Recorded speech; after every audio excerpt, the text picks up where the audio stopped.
Have you ever been afraid of every single stranger who talks to you? Have you ever had to question whether you'd be punished by death every hour of your day? Have you ever been forced to give yourself away hundreds of times a day? I'll assume that the majority of you will say no, but that doesn't mean that it shouldn't still have an impact on your life. I'm here today to explain to you why something must be done about the brutality of sex trafficking cycle and how you can help. In most situations, cultural and economical impact can significantly alter the incredibly easy sex trafficking scam. First, I will discuss the ways a trafficker leads a woman away from her home. Next, I will list the types of women that a recruiter pinpoints to abduct. Finally, I will discuss how home life and abuse can play a role in a woman's future and whether that future contains the brothels or not. Firstly, one must understand why women seem willing to run away with these men who are merely sellers of their bodies. Trafficking agents have many approaches to convince a young victim to come with him. If these are made public, the victim will be more aware, potentially avoid a dangerous situation. A false promise of a job leads a girl into thinking that life will be better if she goes with the trafficker. Researcher Padam Simkata found that 54.8% of trafficked women were sold to brothels after going with a man who promised a luxurious job in another country. A lot of the women are tempted in order to make money to send home to their families. Trafficking agents tend to use economic situations of their victims to make a situation go their way.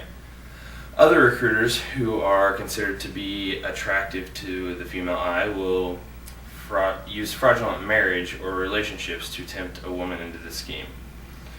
A woman is either given a marriage offer or told of a rich future husband in another country who can provide for her for the rest of her life.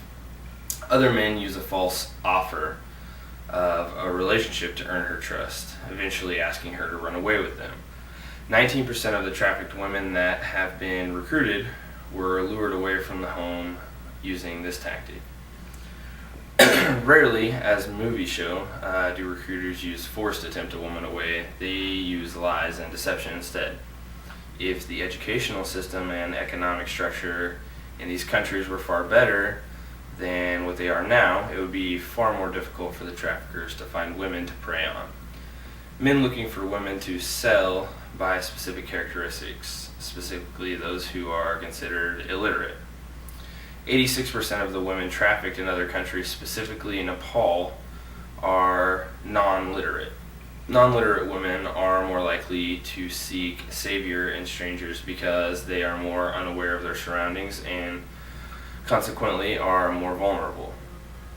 If these women, the majority, seek comfort from strangers because of their personal situation, which affects their economic standing.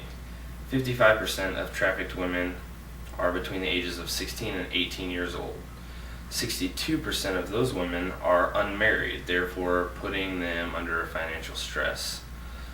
Women who are portrayed as more vulnerable and trusting of strangers are usually those who are unmarried, financially unstable, and illiterate.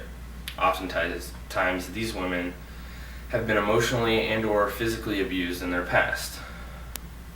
Protesting relationship abuse, whether it be relative or domestic, would also significantly change the numbers of runaways who are eventually thrown into a life of the brothels.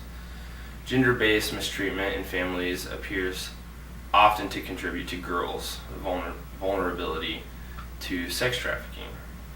The role of violence alters a woman's mind, somehow telling her that she needs a man in power to control her, to take care of her.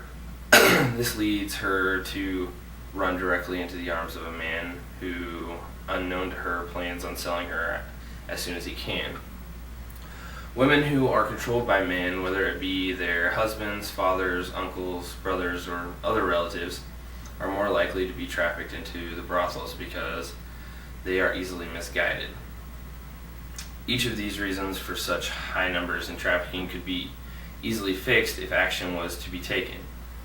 In conclusion, women who are unmarried, young, illiterate, and have abusive past are the most common victims of sex trafficking. If the economic standing of these women were more stable, and if the educational system was fair and complete, therefore allowing all women in the right to education, there would be decreasing amounts of women thrown into sex trafficking. Few of us can fathom what these women have and are currently going through. It does not affect our daily lives, and unfortunately that means few of us will ever give their situation a second thought. You can donate to the educational system of Nepal, or you could protest how little is being done about sex trafficking. Words do matter. Each person watching this can somehow aid in the decreasing numbers of sex trafficking women. What are you willing to do to change a life?